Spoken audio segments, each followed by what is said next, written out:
Ura, biza uddaladik.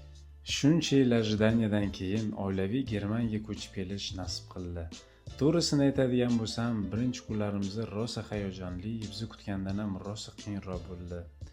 Yangi shahar, yangi sistema, yangi ko'chalar, hamma narsa yangi va notanish. Bolalarga ham hamma narsa qiziqarli bo'ldi. Samolyotda uchish, poyezdda kelish, tramvayda yurish. Birinchi kunlarda ko'p ishlar bo'ldi. Hujjatlar, ro'yxatdan o'tish, uy masalasi, lekin baribir asta-sekin hamma narsaga o'rganib boryapmiz. Germaniyada hayot tartibli, hamma narsa aniq reja bilan ishlaydi. Shuni ham asta-sekin tushunib o'rganyapmiz. Bu bizani yangi hayotimizning boshlanishi. Oldinda hali ko'p narsalar bor. Ish, bolalar bog'chasi, yangi tanishlar, mebel bilan uy jihozlash. Xullas, qiladigan ishimiz juda ko'p.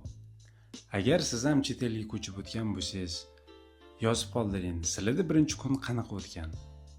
Да, biz rosa charchadik. Но это того стоило.